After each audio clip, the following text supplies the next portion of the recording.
हो भी नहीं सकता, क्योंकि प्रेम कभी कुछ मांगता नहीं।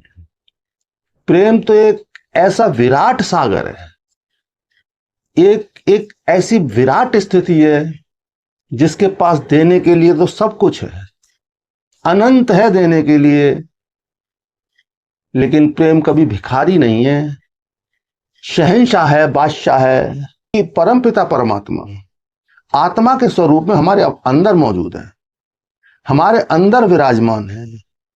सारी उन्होंने शक्तियां अपनी, जैसे मैंने बताया, समस्त ज्ञानेंद्रियां, कर्मेंद्रियां और एक सुपर कंप्यूटर माइंड जो हमें दिया है, उसके बाद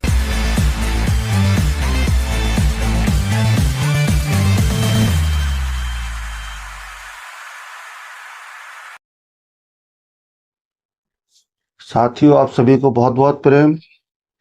साथियों, आज का विषय बहुत ही प्यारा है, और क्योंकि आज का विषय प्रेम से संबंधित है, इसलिए आज मैं जो भी बात आपसे करूंगा, माइंड से नहीं करूंगा, दिमाग से नहीं करूंगा, हृदय से करूंगा। आज मैं सिर्फ प्रेम के विषय में बात करूंगा। तो साथियों, कबीर कहते हैं, प्रेम प्रेम सब कहें, प्रेम न बूझे कोई, आठ पहर भीझा रहे, प्रेम कहावे सोए। तो साथियों, प्रेम एक ऐसा विषय है जिसके विषय में हमारी बहुत सारी गलत धारणाएं हैं, बहुत सारे भ्रम हैं हमारे। हम प्रेम, जिसे हम प्रेम कहते हैं, क्या वास्तव में, क्या सच में वो प्रेम है? तो आज इस विषय को समझने का प्रयास करते हैं कि वास्तविक प्रेम क्या है, वास्तविक प्रेम में क्या घटित होता है, और हम क्यों भटक रहे हैं, हमारी प्रेम की तलाश क्यों पूरी नहीं होती। हम हमारे आज जैसे हम प्रेम करते हैं, कल उसे हम प्रेम नहीं करते। आज जो हमें अच्छा लगता है, कल बहुत सारी त्रुटियां, बहुत सारी कमियां उसके अंदर नजर आने लगती हैं। तो साथियों, ये प्रेम क्या है, पहले हम समझेंगे हमारा अपना पारिवारिक प्रेम। हमारे पारिवारिक प्रेम में हमारे माता हैं, पिता हैं, बहन हैं, भाई हैं। तो साथियों, ये हमारे परिवार के अंदर जो प्रेम घटित होता है, यहाँ पर प्रेम का कोई ना कोई उद्देश्य होता है, कोई ना कोई कारण होता है जिसके कारण हम प्रेम करते हैं। और प्रेम के लिए कोई कारण नहीं होता, प्रेम तो बस होता है, अकारण होता है। और प्रेम तो शाश्वत है, सभी के लिए होता है। और जिस मन में प्रेम का अंकुर है, मन का प्रेम का बीज है, वहीं प्रेम प्रस्फुटित होता हो सकता है, वहीं प्रेम का वृक्ष बन सकता है। रमन महर्षि से एक बार एक बहुत शिक्षित, बहुत अधिक ज्यादा एजुकेटेड व्यक्ति ने कहा, महाराज प्रभु, मुझे ईश्वर का दर्शन करने हैं। तो रमन महर्षि ने उनसे पूछा, क्या आपने कभी किसी को प्रेम किया? तो वह युवक थोड़ा सकुचाया, फिर उसके बाद बोला, नहीं, मैंने आज तक कभी किसी से प्रेम नहीं किया। रमन महर्षि बोले, सोचिए, याद करिए, शायद कभी थोड़ा सा भी किया हो। तो साथियों, युवक बोला, गुरुदेव यकीन मानिए, मैंने आज तक कभी प्रेम जैसी किसी चक्कर में मैं पड़ा ही नहीं। मैं ऐसे नेचर का व्यक्ति ही नहीं हूं कि प्रेम जैसे चक्करों में पड़ूं। मुझे तो परमात्मा की प्राप्ति करनी है, परम पिता परमात्मा को जानना है, तो आप उसमें मेरी मदद करिए। तो रमन महर्षि बोले, इस विषय में मैं आपकी कोई मदद नहीं कर पाऊंगा। कारण यह है कि आपके अंदर प्रेम का बीज ही नहीं है। आप एक मनुष्य को प्रेम नहीं कर पाए, भगवान के बनाए एक इंसान को, एक कृति को प्रेम नहीं कर पाए, तो इतने विराट परमपिता परमात्मा को आप कैसे प्रेम कर पाएंगे?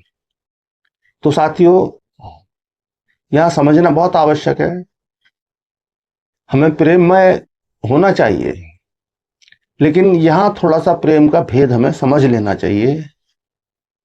जहां भी हमारे प्रेम से हम कुछ प्राप्त करना चाहते हैं, कुछ पाना चाहते हैं, तो वो हमारा भ्रम है, वो प्रेम नहीं है, और प्रेम हो भी नहीं सकता, क्योंकि प्रेम कभी कुछ मांगता नहीं।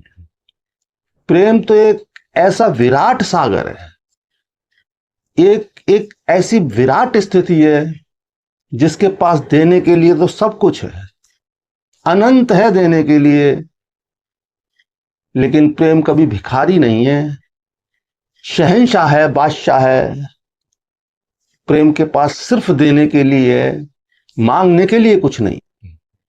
अगर कुछ मांगा जा रहा है, कहीं कुछ स्वार्थ है, मांगे जाने का अर्थ ही स्वार्थ है, तो साथियों वो प्रेम नहीं हो सकता जहां कोई स्वार्थ हो।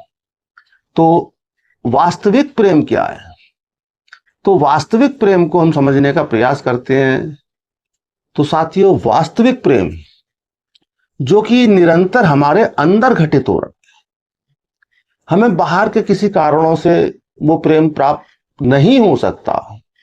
हमें ऐसा प्रतीत होता है कि बाहर के किसी कारणों से, हमारी इच्छाओं की पूर्ति से हमें प्रेम की प्राप्ति होगी, आनंद की प्राप्ति होगी, होती है। हमारी कोई इच्छित वस्तु मिल जाती है, कोई हमारा इच्छित व्यक्ति मिल जाता है, तो हमें कुछ पल आनंद की प्राप्ति होती है, लेकिन वो क्षणिक होती है, क्योंकि जो हमें प्राप्त नहीं होता तो उसके प्रति हमारा आकर्षण होता है। प्रेम नहीं, मात्र आकर्षण होता है। लेकिन जब हम उसे पा लेते हैं, जब वो वस्तु या व्यक्ति हमारा हो जाता है, हमारे नजदीक हो जाता है, तो हम उसकी बहुत सारी त्रुटियों को तलाशना शुरू कर देते हैं, बहुत सारी कमियों को तलाशना शुरू कर देते हैं। तो वो प्रेम की स्थिति मात्र क्षणिक रह जाती है। प्रेम कभी तर्क नहीं ढूंढता, प्रेम कभी कमियां नहीं तलाशता, प्रेम बस प्रेम होता है। तो साथियों, फिर हम क्या करें, कैसे करें कि हम प्रेम की अनंत गहराइयों में डूब सकें, उस अनंत गहराइयों के प्रेम की, उस आनंद की अनंत गहराइयों का आनंद उठा सकें? तो साथियों, यहां ईश्वर तत्व एकमात्र रह जाता है, वो भी मात्र एक नहीं है। अगर हम ईश्वर तत्व को पूछते हैं, भगवान को पूछते हैं, जब भी हम भगवान के समक्ष जाते हैं, प्रेममय जाते हैं, लेकिन बहुत सारी डिमांड, बहुत सारी मांगों के साथ जाते हैं, और ईश्वर से कहते हैं, हे ईश्वर, मेरा ये काम हो जाए, मेरे ये कार्य सिद्ध हो जाए, मुझे ऐसा हो जाए, मुझे ऐसा मिल जाए। वहां भी हमारा स्वार्थ होता है, हम कभी निस्वार्थ ईश्वर के पास भी नहीं जाते। तो साथियों, जरा सोचिए, उस परम पिता परमात्मा का प्रेम कितना शुद्ध और कितना निर्मल है। उसने एक मनुष्य को बनाने में कहीं कोई कमी नहीं छोड़ी है। सभी कुछ जो स्वयं परमात्मा के अंदर है, वो एक मनुष्य को उसने दिया। वही हाथ पैर, वही ज्ञानेंद्रियां, वही कर्मेंद्रियां, और उसके बाद एक सुपर कंप्यूटर माइंड, दुनिया का सबसे बड़ा सुपर कंप्यूटर माइंड, हमारे ज्ञानेंद्रिय और कर्मेंद्रियों के द्वारा और अपने सुपर कंप्यूटर के द्वारा ऐसी कोई चीज नहीं है, संसार की ऐसी कोई चीज नहीं है, विश्व की ऐसी कोई चीज नहीं है जिसे हम प्राप्त ना कर सकें। वो सारी क्षमताएं ईश्वर ने हमें दे के भेजा है, और फिर भी हम उसकी क्षमताओं का प्रयोग ना कर पाए, उन क्षमताओं का प्रयोग ना कर पाए, और फिर भी हम भिखारी की तरह ईश्वर के सामने हाथ जोड़ के पहुंच जाए, ईश्वर मेरा ये कार्य कर दीजिए, मेरा ये कार्य हो जाए। तो इससे बड़ा उपहास, इससे बड़ा अपमान परम पिता परमात्मा का हो नहीं सकता। तो साथियों, आप जब भी परमात्मा के समक्ष जाएं, कुछ मांगने ना जाएं, वरना वो परमात्मा के प्रति आपका प्रेम नहीं होगा, वो स्वार्थ होगा। अगर आप स्वार्थी बन के जाएंगे तो आपको कुछ मिलने वाला नहीं है परमात्मा से। परमात्मा पहले ही आपको सब कुछ दे चुके हैं, उनके पास देने के लिए आपको कुछ नहीं बचा है। अब आप के ऊपर निर्भर करता है कि ईश्वर की, परमपिता परमात्मा की दी हुई क्षमताओं से आप उनको कैसे प्राप्त कर सकते हैं, उस आनंद को कैसे प्राप्त कर सकते हैं जिसके लिए आप कई कई जन्मों से भटक रहे हैं। क्योंकि आपको लगता है कि आनंद की प्राप्ति किसी वस्तु विशेष के मिल जाने से होगी, गाड़ी बंगला मिल जाने से होगी, बहुत सारी दौलत, बहुत सारा पैसा इकट्ठा कर लेने से बन जाएगी, मिल जाएगी, या बहुत सारा, बहुत अच्छी बिल्डिंग, बहुत सब कुछ ऐश्वर्य प्राप्त कर लेने से मिल जाएगी, या स्त्री सुख से मिल जाएगी, या पुरुष सुख से मिल जाएगी। तो साथ ही वो भ्रम है। ये सारी की सारी आनंद की स्थितियां, प्रेम की स्थितियां मात्र क्षणिक होती हैं। आज हमें छोटा आनंद, फिर हम बड़े आनंद की तलाश में निकल जाते हैं। तो फिर यह तलाश हमारी कैसे पूरी होगी जब हम बाहर के परमात्मा से जुड़ते हैं?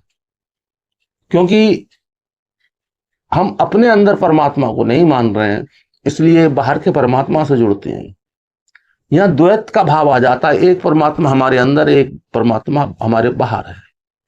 और जब बाहर वाले परमात्मा से मिलते हैं तो हमारी डिमांड होती है, मांग होती है, और होंगी ही। जब भी हम किसी दूसरे से मिलेंगे, किसी दूसरे के समक्ष जाएंगे, दूसरा मान के जाएंगे। क्योंकि अगर हम दूसरा ना मान रहे होते तो हमें कहीं मंदिर जाने की आवश्यकता नहीं होती, कहीं तीर्थ जाने की आवश्यकता नहीं होती। क्योंकि परमपिता परमात्मा आत्मा के स्वरूप में हमारे अंदर मौजूद है, हमारे अंदर विराजमान है। सारी उन्होंने शक्तियां अपनी, जैसे मैंने बताया, समस्त ज्ञानेंद्रियां, कर्मेंद्रियां और एक सुपर कंप्यूटर माइंड जो हमें दिया है, उसके बाद वो स्वयं हमारे अंदर विराजमान है और हम उन्हें बाहर तलाशते हैं। यही कारण है हमें बाहर आनंद और प्रेम की अनुभूति नहीं होती है जब हम अपने अंदर के परमात्मा को तलाश लेते हैं, अपने अंदर के परमात्मा में उतर जाते हैं। तो जो मस्ती छलकती है, तो उस मस्ती को मीरा के शब्दों में पी आई रे पी आई, में प्रेम का प्याला पी आई। तो ये जो झूम के जो मस्ती में मीरा गा रही हैं, कोई होश नहीं है, बस झूम रही हैं, प्रेम, बस प्रेम है और दूसरा कुछ नहीं है। और साथियों, उस प्रेम में डूबने के लिए, उस आनंदमय अवस्था में डूबने के लिए, जैसे कबीर कहते हैं, प्रेम प्रेम सब कहें, प्रेम न बूझे कोई, 8 पहर आनंद है, प्रेम कहा वै सोई। तो साथियों, 8 पहर जो आनंद की स्थिति, जब हम परमपिता परमात्मा को अपने अंदर खोज लेते हैं, जान लेते हैं, तो 8 पहर हमारे अंदर प्रेम की अनुभूति होती है।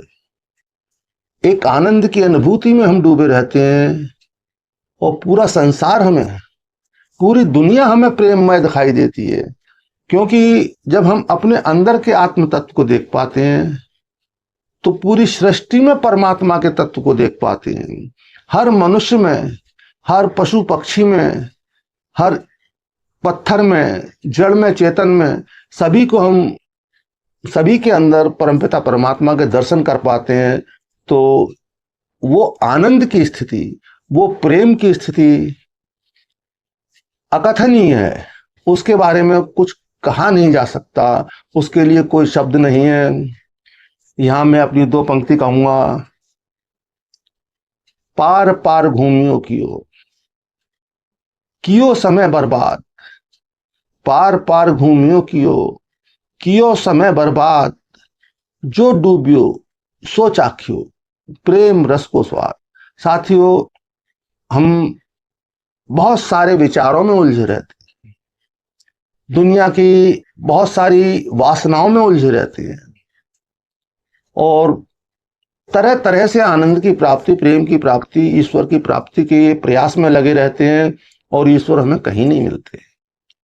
हम कितने ही तीर्थ घूम लें तो फिर भी हमें परम पिता परमात्मा नहीं मिलते। किसी कवि ने कहा है, तीर्थ गए एक पुन, तीर्थ गए एक पुन, संत मिले पुंचार। तो साथियों, तीर्थ जाने से मात्र एक पुण्य की प्राप्ति होती है, और किसी संत पुरुष के प्राप्त होने से 4 गुना पुण्य की प्राप्ति होती है। और वहीं अगर आप अपने अंदर के, अपने अंतकरण के ईश्वर को जान जाएं तो अनंत की प्राप्ति होती है। आप स्वयं अनंत हो जाते हैं। जिस क्षण आप अपने अंदर के परमात्मा को, अंदर के प्रेम को पहचानते हैं, उसी क्षण आप अनंत हो जाते हैं। आपको किसी वस्तु के प्राप्त हो जाने पर, किसी व्यक्ति के प्राप्त हो जाने पर जो क्षणिक सुख महसूस होता है, जो क्षणिक आनंद की प्राप्ति में प्रतीत होती है, वो मात्र आपके अंदर के आनंद की प्राप्ति है, जो कि मात्र क्षणिक होता है। वो बाहर से कोई भी आनंद नहीं आ रहा है, क्योंकि अगर बाहर से आनंद आ रहा होता, बाहर से प्रेम मिल रहा होता, बाहर से खुशी मिल रही होती, तो किसी एक वस्तु को प्राप्त करके एक व्यक्ति को आनंद मिलता है, एक व्यक्ति को आनंद नहीं मिलता, क्योंकि उसकी चॉइस दूसरी है। एक व्यक्ति को प्राप्त कर, एक स्त्री एक पुरुष को प्राप्त करने के बाद आपको बहुत अधिक आनंद की प्राप्ति हो सकती है, लेकिन दूसरे व्यक्ति को वही स्त्री, वही पुरुष आकर्षित नहीं कर सकते। सबकी अपनी अपनी चॉइस, अपने अपने आनंद की प्राप्ति के माध्यम होते हैं। तो यहां यह समझने की चीज है कि प्रेम किसी वस्तु विशेष में क्या व्यक्ति विशेष में नहीं होता। प्रेम निरंतर हमारे अंदर घटित हो रहा है, और हम उस प्रेम को महसूस नहीं कर पाते, क्योंकि हम अपने अंदर के परमपिता परमात्मा से अलग हो चुके हैं, अपनी आत्मा से दूर हो चुके हैं। बीच में जो हमारा मन है ना, ये मन सभी कुछ ढक चुका है, हमारी आत्मा के ऊपर एक काला पर्दा डाल चुका है, पूरी तरह ढक चुका है। हमारे और परमपिता परमात्मा के बीच में एक दीवार की तरह खड़ा है। तो जब तक ये हमारा मन, ये विचार, और जब तक हम बाहर मुखी, बाहर की ओर विचार करते हैं, बाहर की ओर सोचते हैं, तब तक हम अपने भीतर नहीं जा सकते, अपने अंदर नहीं उतर सकते। और जिस दिन हम विचारों से दूर जा सकें और हमें अपने अंदर उतरने की कला आ सके, तो साथियों, वो आनंद की स्थिति स्थायी होगी, शाश्वत होगी, और हमेशा आनंद की स्थिति में आप रहेंगे। आपने देखा होगा, हजारों हजारों वर्ष हमारे ऋषि हिमालय की कंदराओं में रहते हैं और बहुत आनंदित अवस्थाओं में रहते हैं। क्या कारण है कि वो हिमालय की कंदराओं में इतने सारे अभावों के बाद भी आनंद की अवस्था में रहते हैं? तो उसका मात्र एक कारण यही है कि जो भी आनंद है, जो भी आनंद है, हमारे अपने अंदर है, बाहर भ्रम है। हमें जो भी बाहर से आनंद की प्रतीति होती है, वो मात्र भ्रम के अलावा कुछ नहीं है। तो साथियों, एक छोटा सा वीडियो आप कुछ समझ पाए हो, अगर आपने हृदय से सुना हो, तो इसके साथ ही आप सभी को बहुत बहुत प्रेम